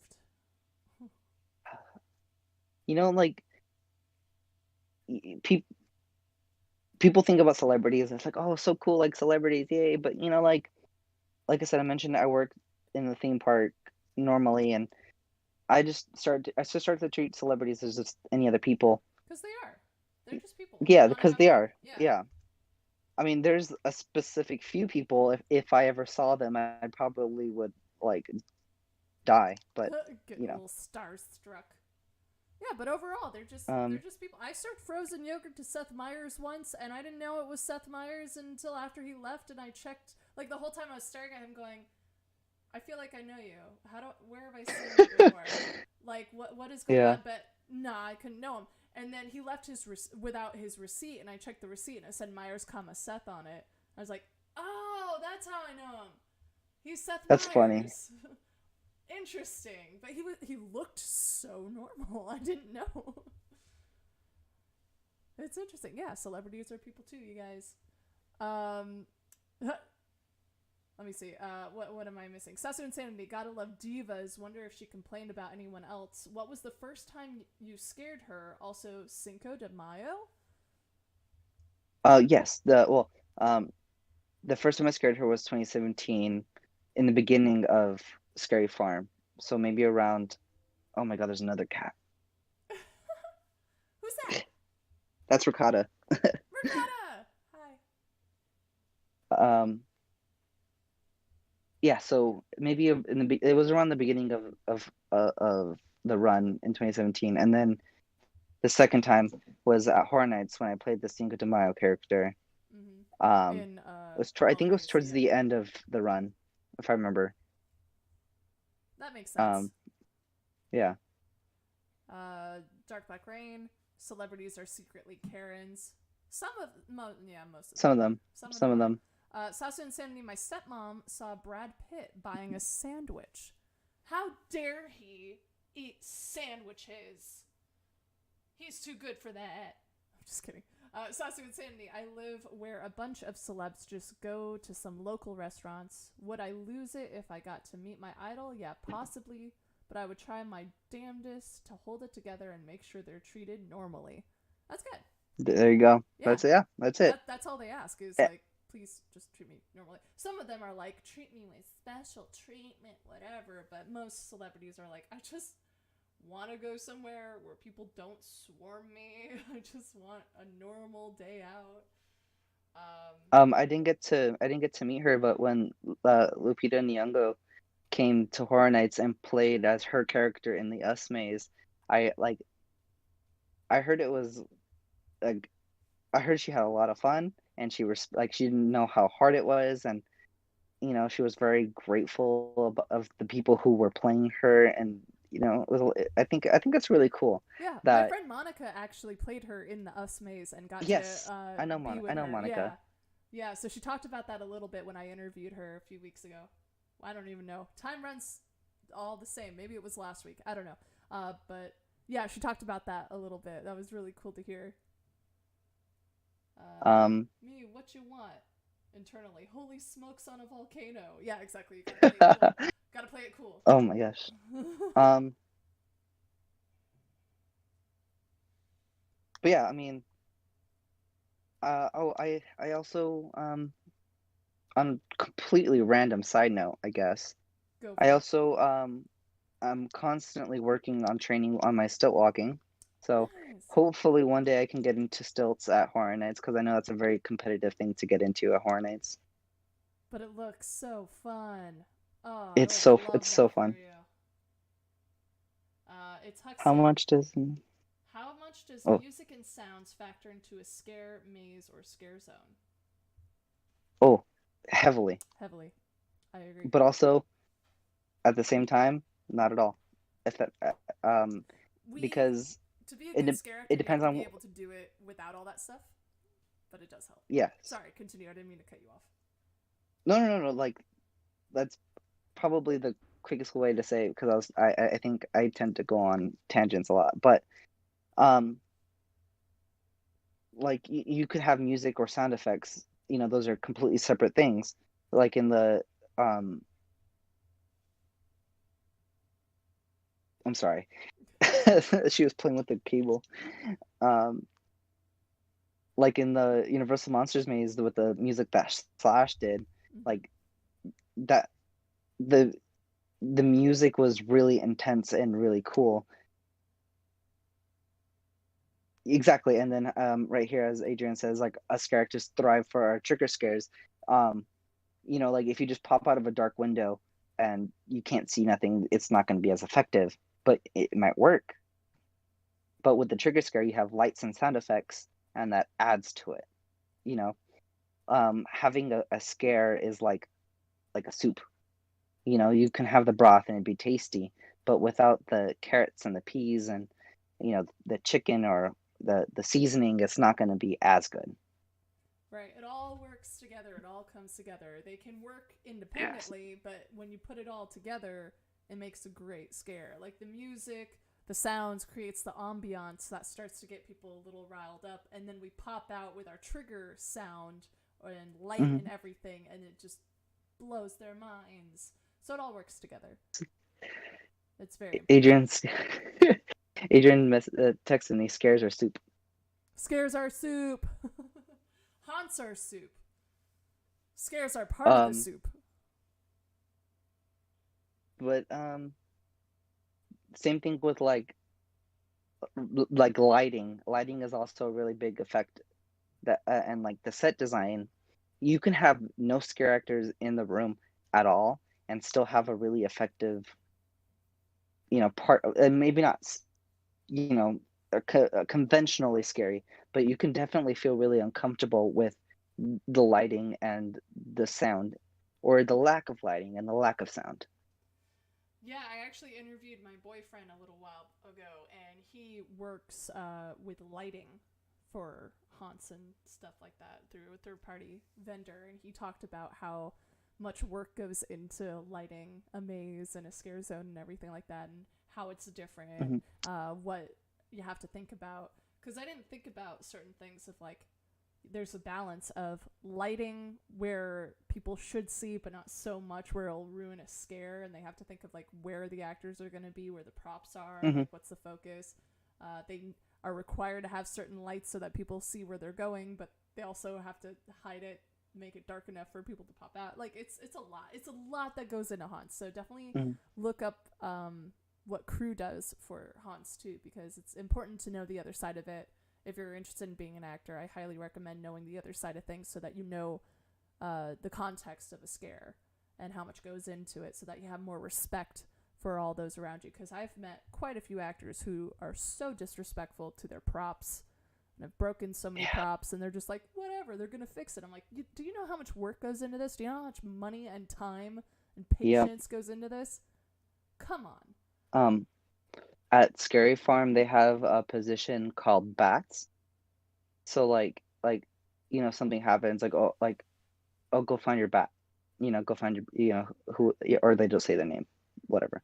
But basically, what it is they're in charge of each maze, and Scare Zone has their own, and they're in charge of the lighting, or the physical, like walls or something. Like if something happens, they'll go and touch it up real quick or something, to make it keep looking its best, Oh, if that's that makes sense. And they're yeah. um I feel really really bad because I don't remember his name for Pumpkin Eater in 2017.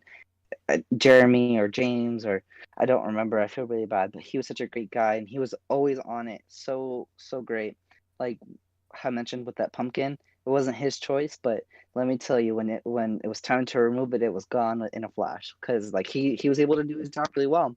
And the lighting in my room specifically was on rafters above me, and so sometimes they shift when the walls shake or whatever. They can shift or move or whatever it is, and he would just be really on top of it. And so it's not all just scare actors. It's the people you don't see who have probably like 80% of what goes into a haunt is the people you don't see. As my boyfriend says, if they're doing their jobs right, you'll never see them. If And things that's go, how it should be, if you and see like them, it's that so means cool. something went very wrong. Yeah. Yeah. So we have time for maybe one more fun scare story if you got one, or more advice for scares that have never scared before, or just things that have helped you. Whatever you want to talk about, really. um Something that really helped me is, like I mentioned, I've something I've like I mentioned, I've done 4 different hunts now, basically. Mm-hmm. Um, and I haven't done one more than 1 year in a row yet. But like I said, Hornets is my home, and I know that's where I'm gonna stay.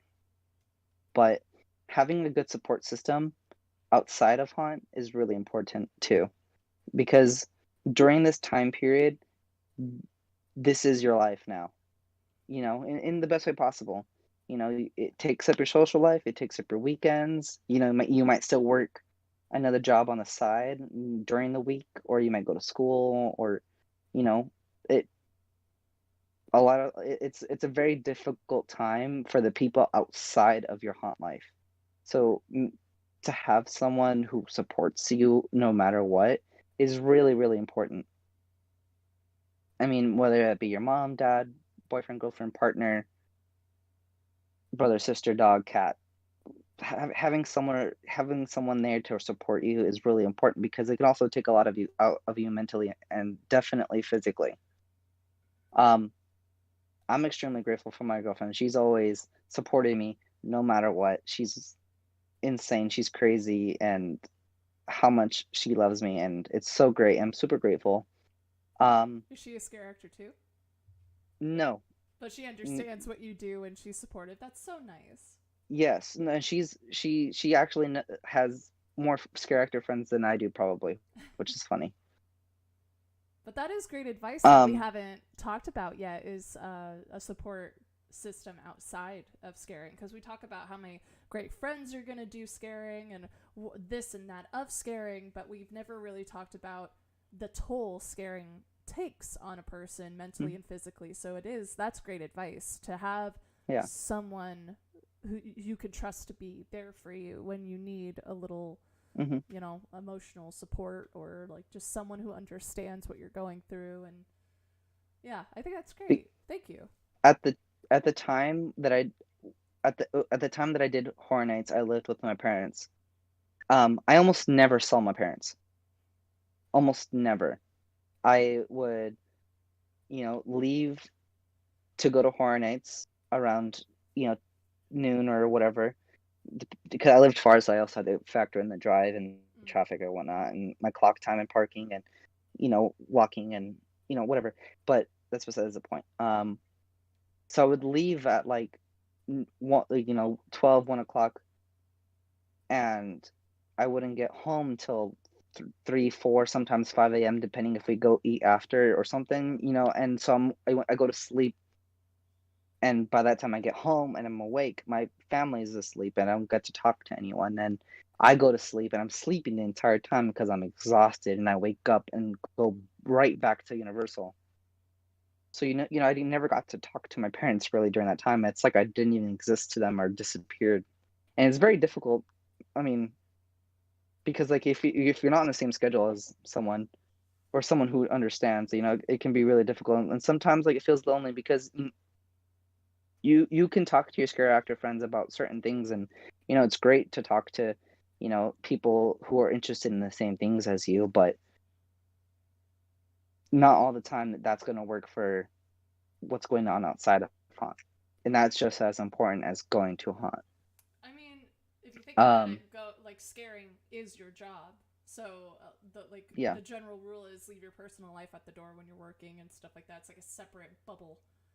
Yeah, so that's that what I makes try, sense. because let me tell you, all that drama that I witnessed, I didn't want any part of it, and that's fine. It's actors, man. If you want to be in Actors part, always gotta bring the drama.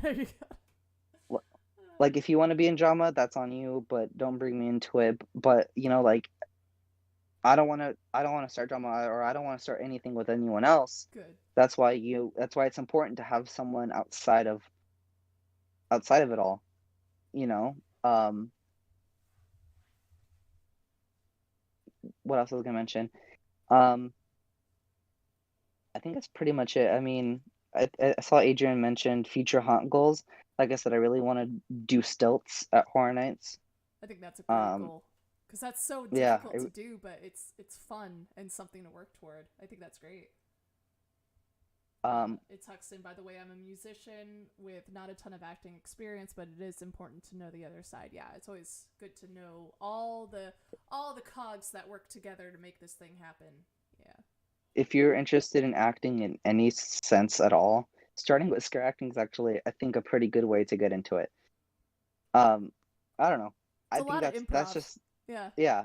It's literally kind of throwing you in the deep end, because normally with acting you have a script and you have a director and you can do multiple takes, or I'm not really knowledgeable in that sense of acting and like movies and television or whatever, but I do know, we all know that there's multiple takes and you kind of get multiple tries, but with Horror Nights it's one try, and that's about it. You get to scare that one person that one time and they walk away.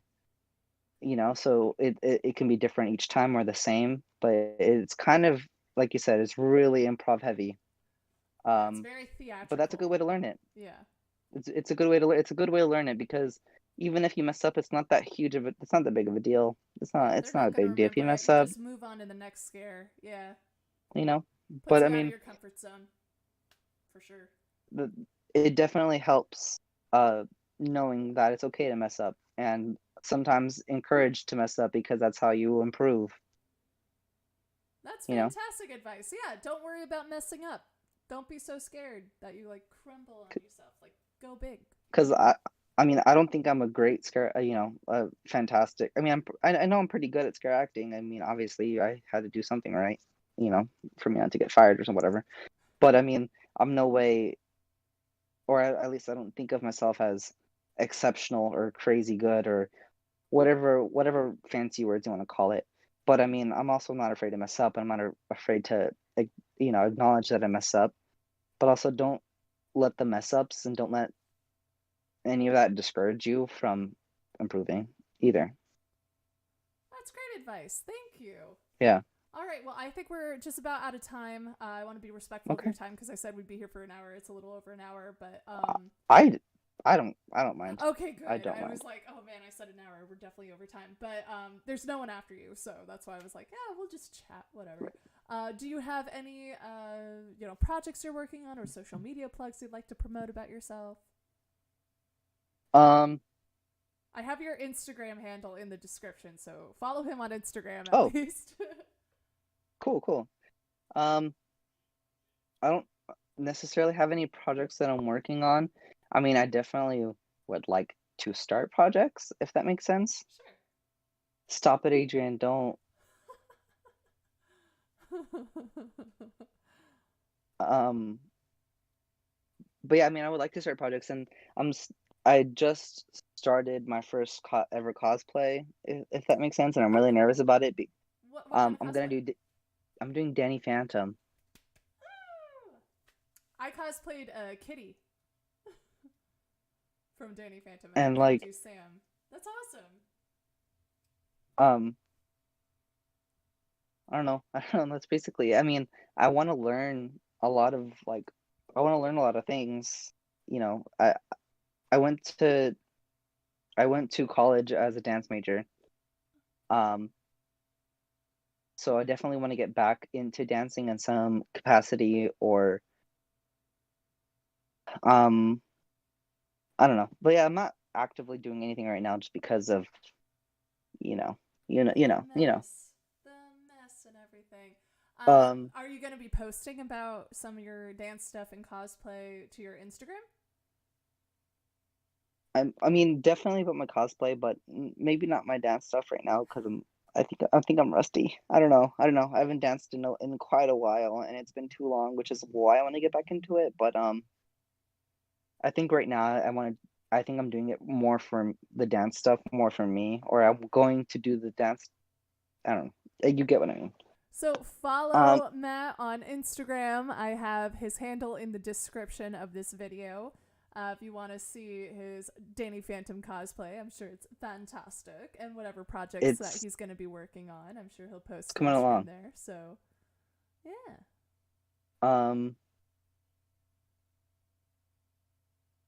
yeah. I mean, I'm trying to think of anything else. I mean, um.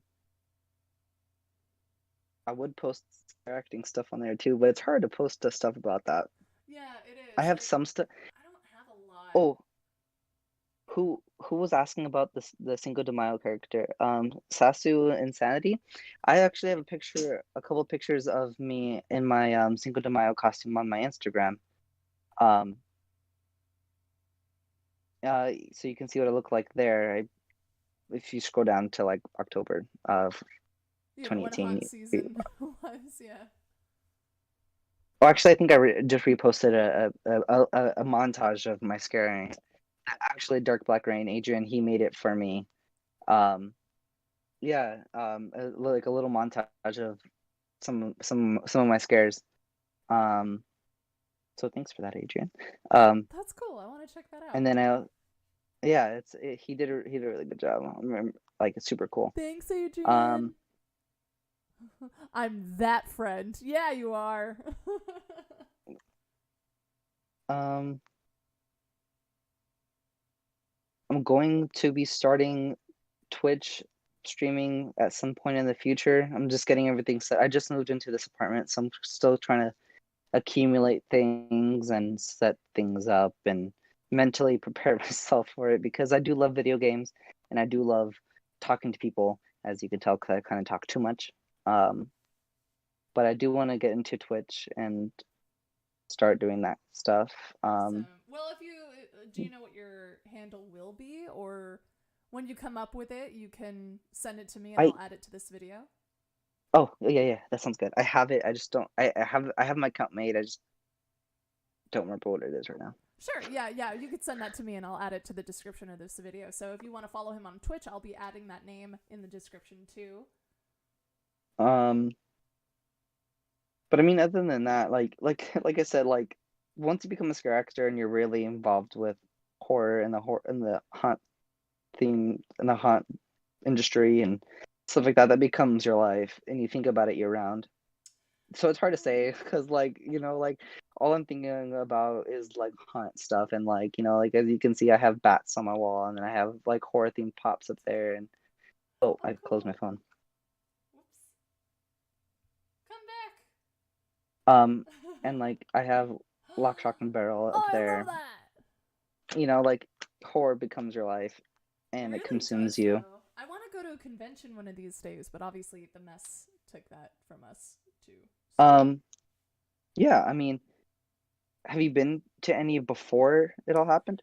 no, I've been to like So, anime conventions, but not horror oh, okay. conventions. Yeah, Um, what's it called? Midsummer Scream is a, I mean, that's is the one I a, wanted to go to. Yeah, you- there the Midsummer Scream is a whole different topic for me. But yeah. they have Decade Brigade and they do special performances, um, which is really cool. If you've never seen a like slider only show, like slider show, look up Decade Brigade on YouTube. They're incredible. Um, Horror and Halloween is a lifestyle. It really is. It So is. like, um, Gotta you think make like that I said, you think choice. about it year round, and you're looking forward to July when the audition's coming around because in July, like in mid July, is when Horror Night starts for the Scare Actors. Hmm. You start getting ready for it. You do the auditions and the obligatory. Did you get the golden ticket on Facebook post? Um, I stuff like was that. looking forward to this year. I'm so sad that we didn't. I mean, I understand why, and I think it's the right choice as to not doing it, but I'm still Did you upset. before it was officially canceled? Did you just see what Hollywood was doing for Horror No, Nights or preparing? no. Um, so I don't know if it's just me because I'm also a daytime employee, or not just me, obviously, but like for the daytime employees. But I got an email saying to fill out an application, like an online audition for Hollywood Horror Nights this past year. And basically, what Yeah. it was like a Google Docs form, a questionnaire, and you fill it out. And it also had us they take body form pictures of ourselves and submit it for Hornets, I guess, to get ready. And Yeah, yeah, they then were doing it that for instead of hosting auditions, yeah, they reached out to former scare actors, like returning scare actors, and that was like the audition was like filling out this form. So yeah, I did which that too. is Yeah, it went out to all people who have scared before. Hi, baby. Here's um my second cat. Ugh. Hi, Tulip. This is Tulip. She was the one very who was nice, like poking her head in the window before. Hi, baby. very nice. Yeah. But yeah, I mean, it's also sad because when you work in the park, you also get to know people who are part of the build crew, Mm-hmm. and you hear rumors going around. My last day at Universal was February something or other. That was my last day working, and you know they already had. I if I remember correctly, they had already started building the mazes at that time. Yeah. Um, I saw and pictures of then like flats going up, but I didn't know what the mazes were. I I don't know if I don't know if I'm allowed to share what I've heard, I don't what it know. was That's up supposed to to you. be. I don't know what it is, so I want to All know. right, I mean I don't really care, so I'll just share it. So, take all these with a grain of salt for those who are watching. Oh, So don't good say point. just in case. Okay. Oh, okay. I mean, I probably shouldn't, but it's pretty fun. Well, actually, I can say there was a rumored Beetlejuice maze because they also had it in Orlando. You could say rumors. Yeah.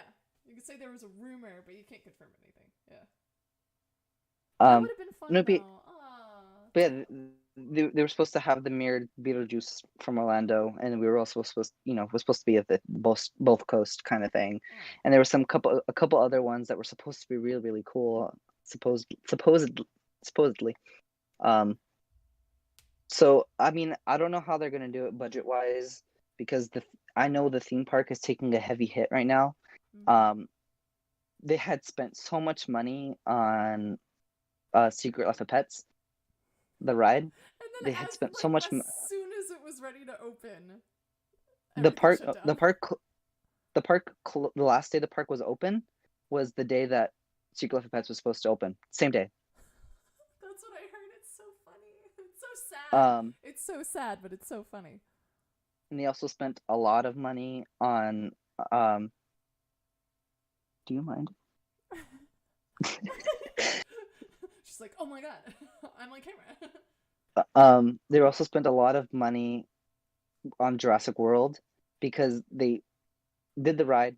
They weren't finished with it, and then they closed it and then reopened it, and then they during this time of closure, they improved on it more. They added a lot more effects and changed it a lot, according to Rumor.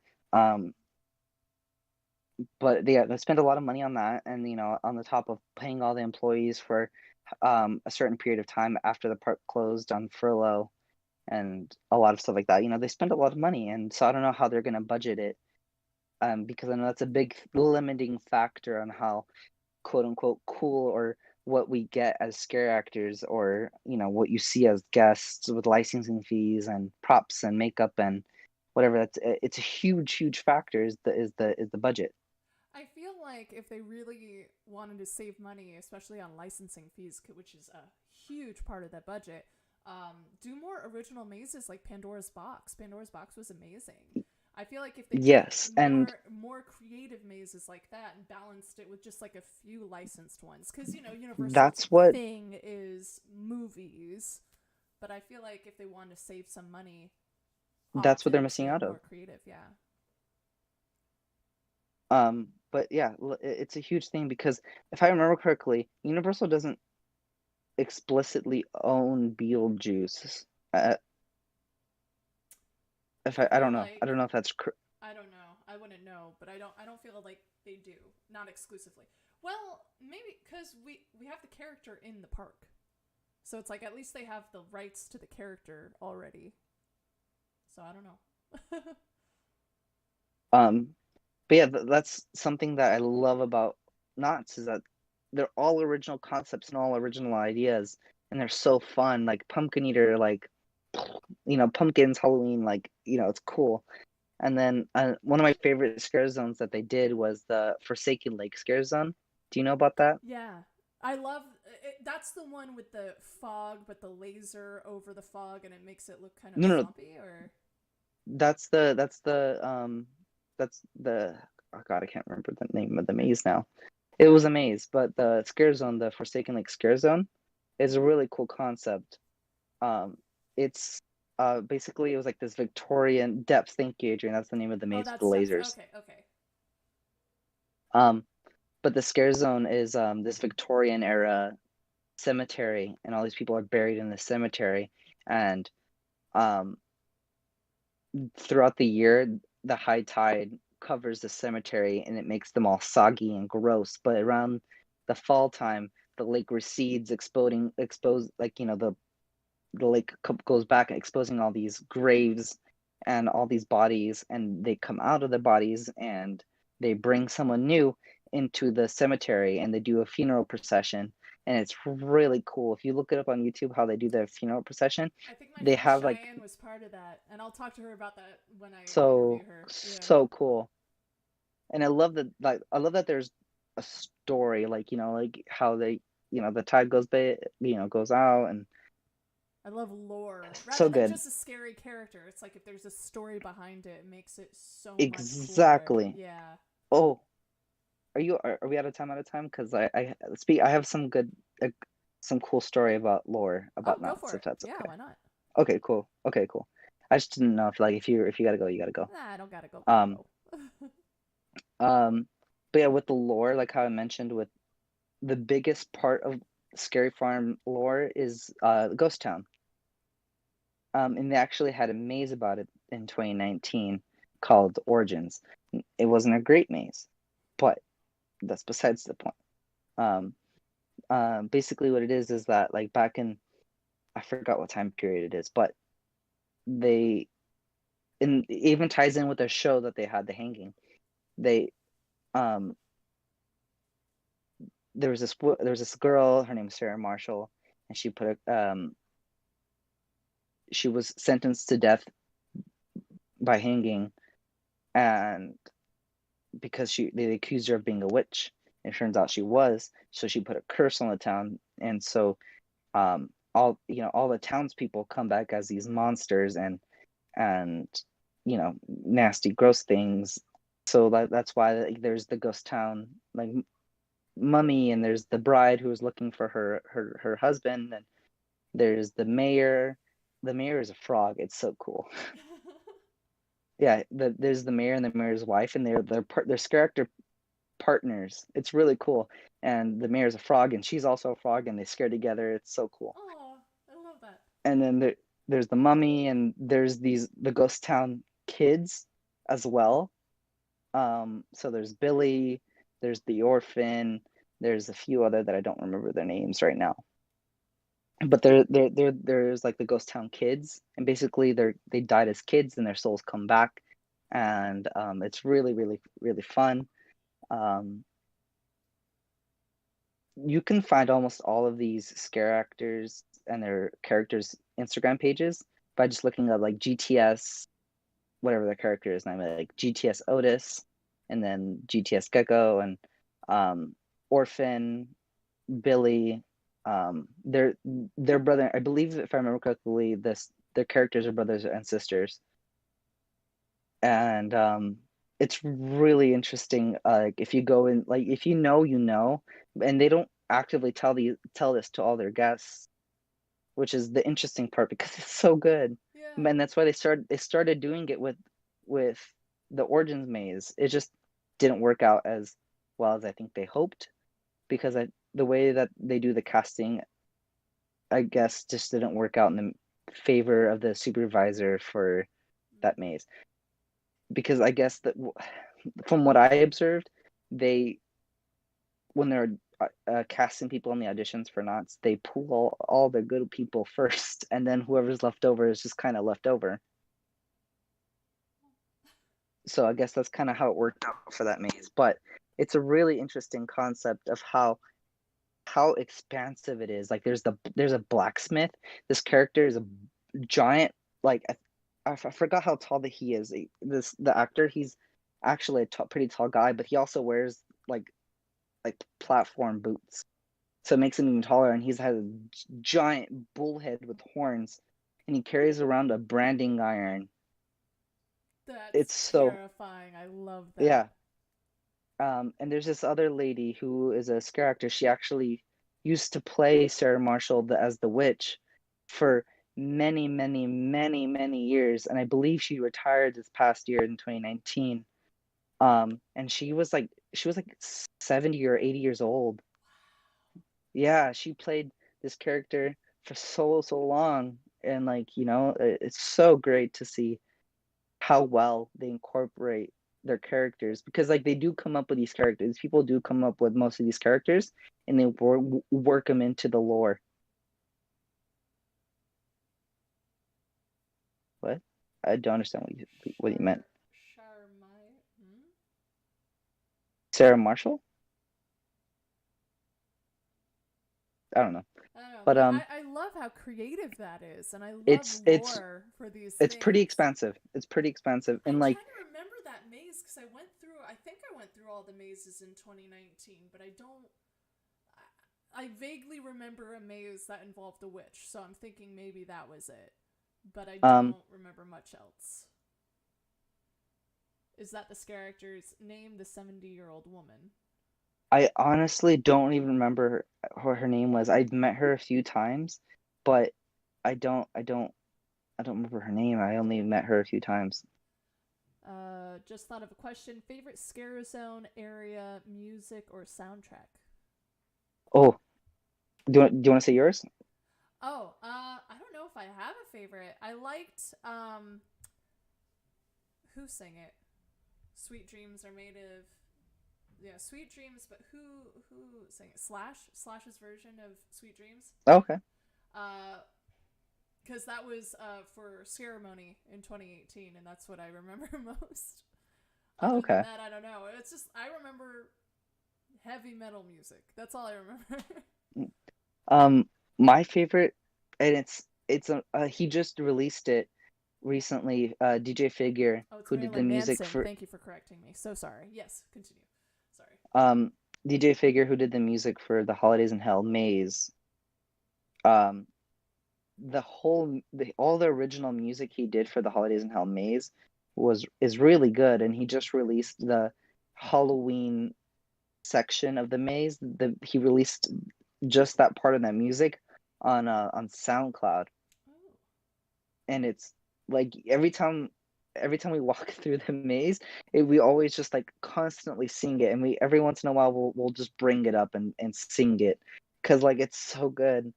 Um, and I don't know if you feel the same way about the music that was playing in your zone, but for me in Holidays in Hell, I got so sick of hearing Tequila all night, I would every night, imagine. Yeah, if you're hearing the same thing over and over and over again, yeah, that would get tiring. I'm sure. like literally on repeat. I mean, it's not bad, and I don't hate it, and I don't, but like all night, every night. Yeah, I for have me, the tiring one was 2017 when I was Grindstone Kill on Terror Tram, because there wasn't really music. It was just ambiance. So when I was out there, it was just boring because I had to lip sync the screaming, and then there was just ambiance noise, but it wasn't music. So I was just kind of sitting there going, my face for 30 minutes sets over and over and over again with no music, and I wish there were uh, music. I don't know. That's just me though. it was almost the same as the movie, but the Killer Clowns from Outer Space Maze. I loved that maze. The soundtrack was, like I said, it's almost the same as the movie, but we actually got to meet the composer of the original music for the movie. He came to Hornets, and we saw him in one of the stores, and we met him and got to talk to him for a few minutes, and so nice. He was such a nice guy. What was his inspiration for the music, did he say? Because it's such a good You blend know, of like kooky clowns, but also scary, which is the movie, and he yeah, did a great I job. honestly I don't remember if he said anything like that, but yeah, we got to meet the original composer for the music, and That's I thought so that was cool. really special. But the music for that maze, like you said, like it's kooky and weird, but also like kind of spooky and off-putting. And I think if you know about music theory, you know about minor keys and how effective minor keys is in music. Mm-hmm. But it was lit, very lit. Yes. But yeah, I mean, so effective in the maze as well, especially when you're in the queue and you hear like the music playing, and it adds to the ambiance, and it's really great. It really Um, puts you in the mood to be scared when you hear music like that. It's like, and of course, so cool. Ghostbusters. How can we forget about Ghostbusters? Oh, yeah, of Um, course. especially the part of the maze when you're exiting the maze, the very last hallway before you exit, and you had such a fun time, and you're just like grooving in the hallway, and you're just walking out like It's a cheering of party. how fun, you know, like I you burst know, I burst through a door in that maze. When I went through that maze, I got scared in like the first part of it, and I burst through a uh, door, and I was like, I'm so sorry. um, It was embarrassing, but fun. That's why I talk about it. but Sasuke yeah, Sanity. I may have I got got a distracted small with video binge of the 17th door because I want to try it sometime. I'll make sure I take pain meds before so I don't get extra wrecked. So, smart, yeah. very smart. Sorry, what were you Um, going to say? but yeah, I got distracted with the question about the music, but going back to the lore and everything. Mm-hmm. Um, there's also, like how I said, she put a curse on the town. Mm-hmm. Some people got turned into animals, so some people are like the witch's pets in a way, I guess, or like they're animals. Like there's this one guy who's this giant chicken. It's so funny because he like it's scary because he's like a 7 foot tall chicken, and like he like literally walks around with feathers and he like does the thing, Oh and my like god. it's terrifying because it's a huge chicken, and like he makes like he's got the sound of a chicken down to a T, and like you just don't expect it, and it's one of those things where it's not conventionally scary, but it's off-putting and it scares you in that way. There's this other girl who she's one of my like good friends. Her name's Ty. She plays a cat. Oh no, yeah, just a cat. I know, yeah. Um, there's a couple cats. There's two, I believe. Um, I, if I remember, someone plays a Wendigo type deer looking thing. I'm Okay. not sure what it is. Okay. Yeah, I'm not sure what it is. Um, what else? Have you seen I'm trying to remember who else is in there. Like there's so many like small details that if you know to put them together, it makes the experience that much better. Oh, definitely. Um, Yeah. It's like Five Nights at Freddy's. You could just play the game as is and it's a scary game, sure, with the jump scares, but if you know the lore behind it, it just adds so many more levels to it. And you're noticing those little things. I don't know if you're familiar with Five Nights at Freddy's, but meh. yeah, Okay. yeah. Is it Is the same type of scary like the SCP files and stuff? I don't what know is about same SCP? type of scare. SCP, for those who don't know, it's Secure, Contain, Protect, and it's if you look it up on like Wikipedia or something, I forgot where it is.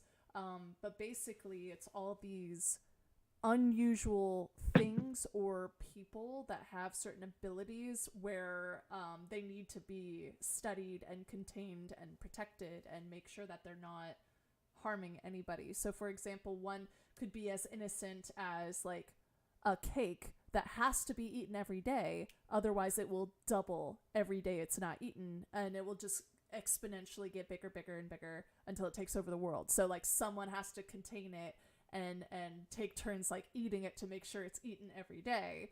And then it could be as dangerous as like this person who, if he is released, will send you to a pocket dimension where they will kill you, or like a ticket to a train, and if you use this ticket, you will just never come back.